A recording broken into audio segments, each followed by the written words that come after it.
go in 5, 4, 3, 2.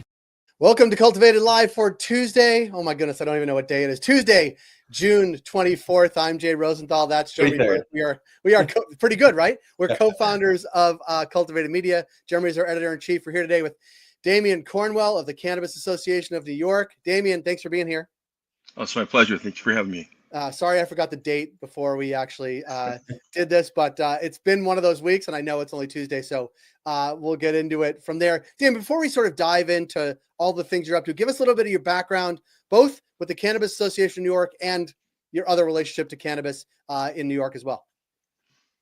So I first started in my corporate life. I worked at United Parcel Service. I did a lot of stuff with logistics. I ran a bunch of buildings for UPS. Then later I left that. I have a recording studio, and I had a multimedia facility and a radio station. And so eventually when licenses came out to do CBD stuff, I partnered up with the Broome County Urban League, and we opened up a CBD shop in Binghamton. And one of the promos we did was we got a grant to conceal people's records to get the records expunged. And when we advertised that on the radio and had them coming down to the CBD store, we got this huge outpouring of support. People came, and I was friends with a couple of former DAs that gave me breaks on rates, and they got like 27 people's records expunged, and then we gave them case managers and got them working. It was at that point that I knew that there was a common denominator in terms of how you could kind of access the recess of a person's soul, like through cannabis, music, sports, that type of thing. And so later, when licenses became available, I continued to partner up with the Urban League, which is a not-for-profit. And a lot of the work we do through the store is philanthropic in nature.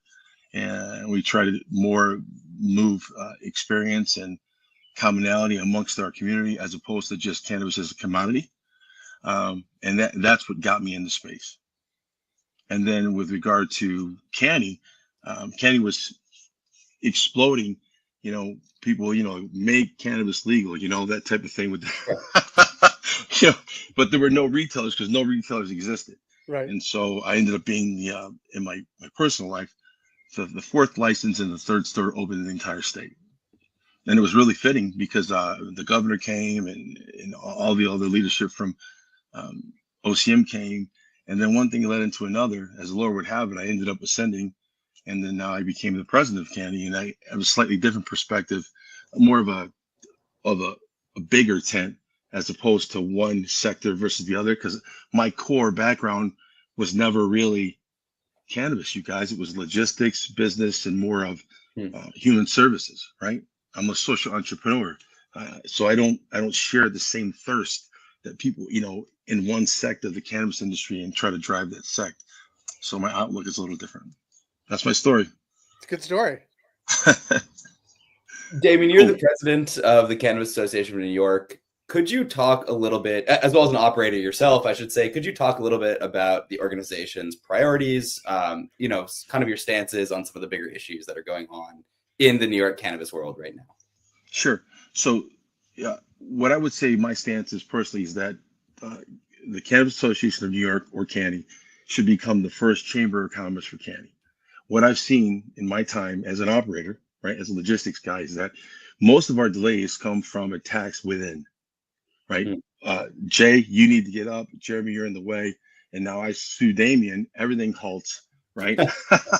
And no one goes forward.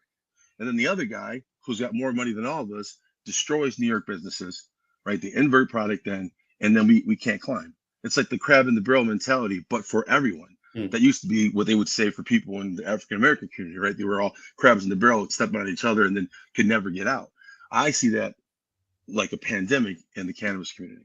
So I identify with that. So the main change that I would say is that though very necessary when they started, Canny was more of a supply side organization because it was necessary, right? And it was so much enthusiasm to get a legal cannabis market, which they did, God bless them. And then also to get things going as an industry, right?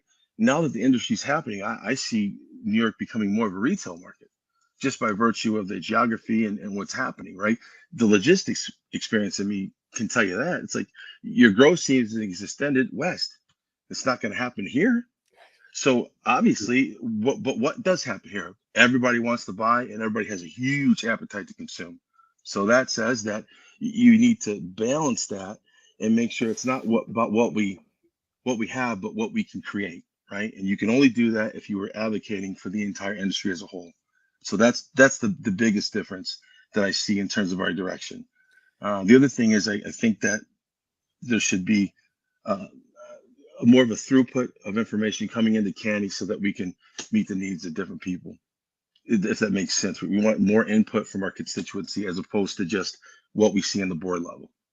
Can I ask you a question? Because your background, as you talked about at the beginning, is logistics. And one of the challenges for any new market, frankly, is logistics, like connecting the product through a supply chain that doesn't exist yet.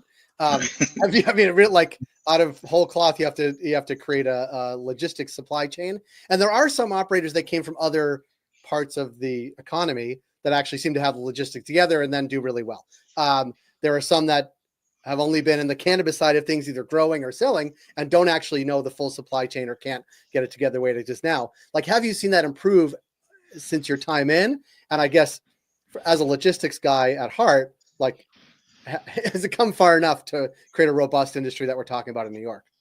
It's improved. It hasn't come far enough. And you're always going to find problems until people get normalized and we get access to funding and lending. Every industry needs access to capital. Right. That's ridiculous. That's just crazy talk. The fact that we don't have real access to capital, that I could get it if I was making ham and cheese subs and Jamaican beef patties and shit, but I can't get it. And I'm flipping $3 million a year in a dispensary. Right. And I can only get financed 60% or 55% of a non-performing asset, which is going to become a performing asset if I buy the building, and then I can't write that off. What? Right. I mean, these kind of things are just unbelievable to me. Yeah. So it's a long road and a really, really long fight. So no, it hasn't come far enough. I think there's people with great amounts of talent, and for those folks that don't have the business acumen, that doesn't mean they don't have the talent. They just haven't seen it yet. You know, so there's a big difference in the regulated market of how you would move versus how you would in an unregulated market. You have talent, but just different rules apply. You know, that's all. Yeah. Is there, I mean, I think you make a really good point about business acumen. Like, there's people that want to learn this. It's just hard to inject that into an emerging industry that's extremely complicated, right? As you laid out. So what are some things that maybe both the state government, Albany, can do, as well as, you know, we have a mayoral election, in New York. What are some things that the city can do as well to help inject that business acumen into the space and help get capital flowing and get businesses functioning a little bit better? Follow your business plan. Be transparent and stop making decisions at a knee-jerk moment because somebody calls you. Follow your plan. Even a bad play is a good play if you all run it. You know what gets messed up? When it's sandlot football. You know, I'm here. You go out there, I hit you in the corner. That's no play. That's not a play. A play is this: we worked out for 6 months. This is the plan based on the numbers. This is the data we got to do. Let's run the play. Right? Let's see it through. If we need changes, you come back, you make changes at halftime, you go back out and you execute again, and you whip ass. It's so simple, it hurts. But for some reason, we can't seem to separate the excitement, the emotion. I don't know what it is. I don't want to sit and disparage anybody. I'm not judging anybody. Sure. I'm just talking about what I see. You know, if that were you or I, we run our play. And when we screw up, we come back, huddle up, we make a change, we run a different play, and we attack. That's it. Stop. And the other thing is stop playing not to lose and start playing to win, right? That's the other thing I can't stand. It's like you could selling cannabis is like running water downhill. So why is it so complicated on the regulated side?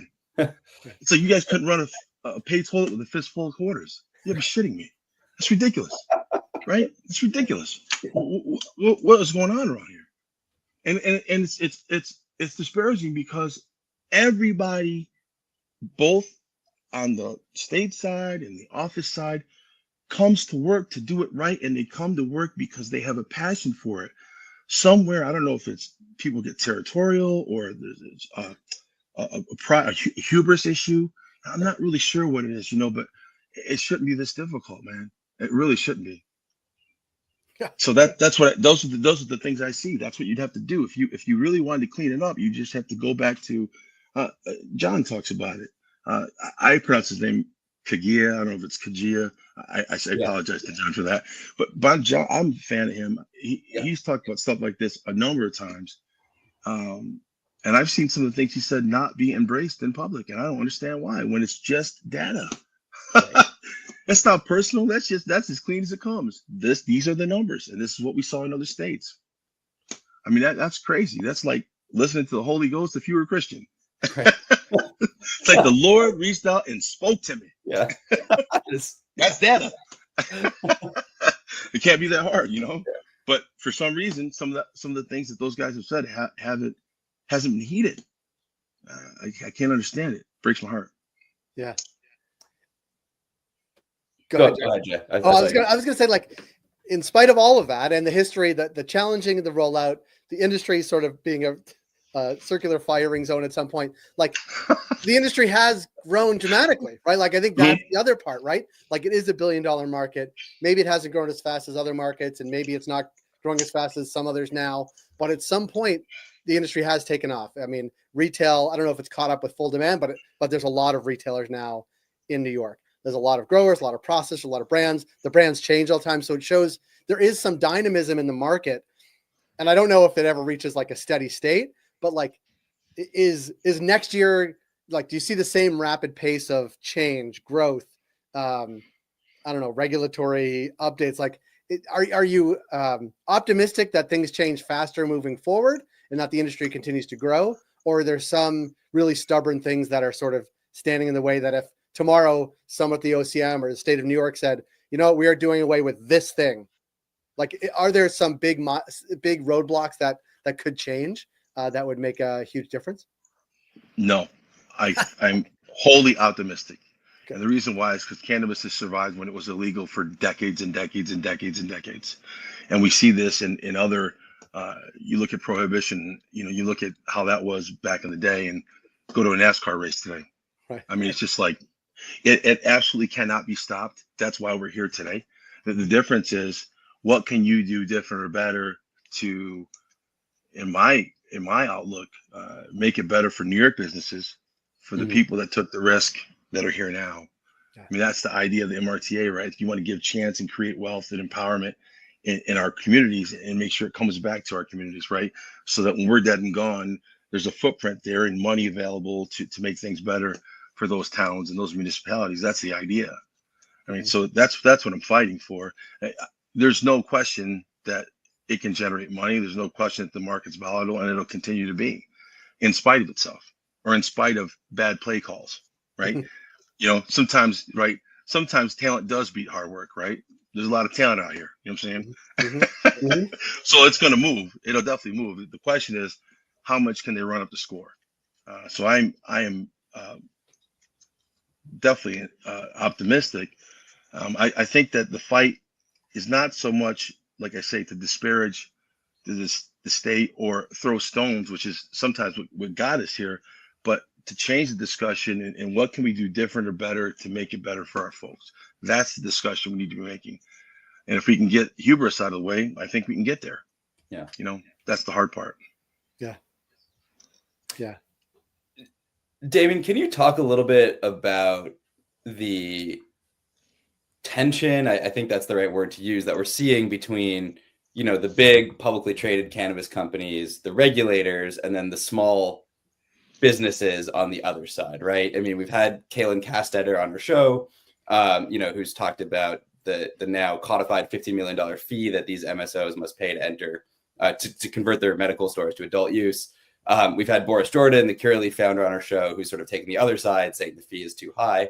Can you talk a little bit about that tension and kind of where you land on it, both as a business owner and as well as part of the Cannabis Association of New York? It's like the Hatfields and McCoys, right? Yeah. It's like, there's a book about that. Yeah. I'm sitting on the porch and they're just shooting at each other. Yeah. I'm like, you watching this shit? Is anybody watching this shit? Yeah. Damn shame. Look, man, here's the deal. It's all based upon your perspective, right? It's like, if you were an RO, there's no way in hell you wanted to spend $20 million to get going when the state had slow down the growth, and you couldn't do this, and you couldn't do that, and how do I get my number back? Blah blah blah blah blah.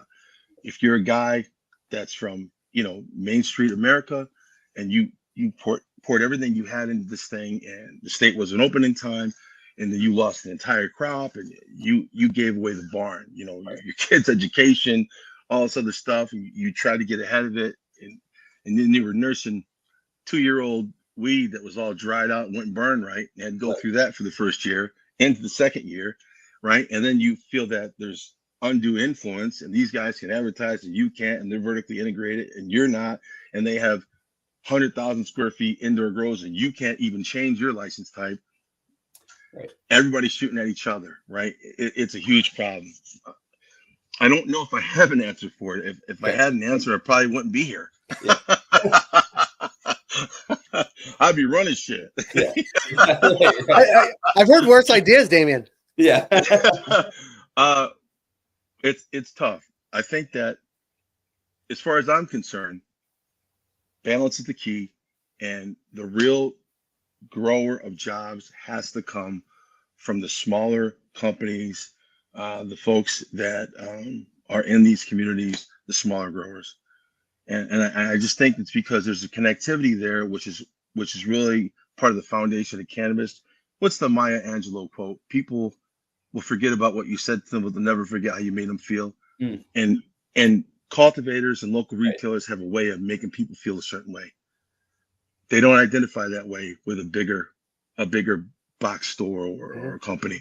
And inherently, most box stores don't give a shit about people either, because that doesn't make them bad people. It's just they have a different agenda, right? They have to eat. It takes a lot to feed that thing. So everybody's hug 'em, hold 'em idea is just not in their agenda. They got to move numbers.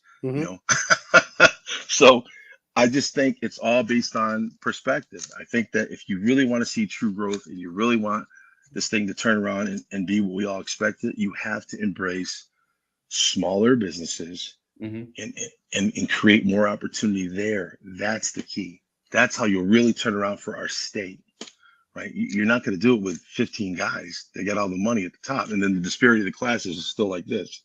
Doesn't make any sense to me. That's just dumb. That's like hustling backwards. That's the same shit we just came from. Right. One guy's running it, and everybody else is doing time on the block. You tell me, right? I have 60 cousins. They didn't all walk free, right? I mean, they're catching it. They're catching it, and they're getting put in the box. And one guy is running it. We want to get away from that, right? The whole idea was, how do you lift communities and keep more money in? I don't want to give anything away, but how we make folks work and teach them so that it can recirculate. That's the key. You need more engines. And so just logic tells me, if I want more engines, well, then I should be investing into this entire group, as opposed to the 15 that already got it. That doesn't do anything for anybody. That's my story, which is not always popular with everybody. I'm just going to tell you right now. Not everybody's a fan of Damien. Oh, we know. Right. People flip out. The world's a tough place. What are you going to do? That's all right. I still got my opinion. Yeah, you can't win. We've already heard that's not popular, but it's good to hear you say it. Like it's nobody's articulated it quite as well as you did just now. So because they're all lying. They take what I say out of context, the fuckers, and they don't actually say what I said. That's not what I said. You weaponize part of what I said for an agenda that you had. You should have just asked me. I'd have told you. I'd be happy to tell you, and twice on Sunday. It doesn't hurt my feelings. Why does it hurt my feelings? I'll tell you the truth. I am telling you the truth. Yeah. Well, this has been great, and I hope this conversation we can come back to it. On a regular basis would be great for us. But also, we'd love to connect with you, see how things are going, both with you and your business, but also with Canny down the road, because it's always good to connect. Yes, sir. Guys, I had a great time. Just a lot of fun. I appreciate both of you. Appreciate it. Thank you, Damien. We'll be back tomorrow. Thanks, everybody. Yes, sir. Bye-bye.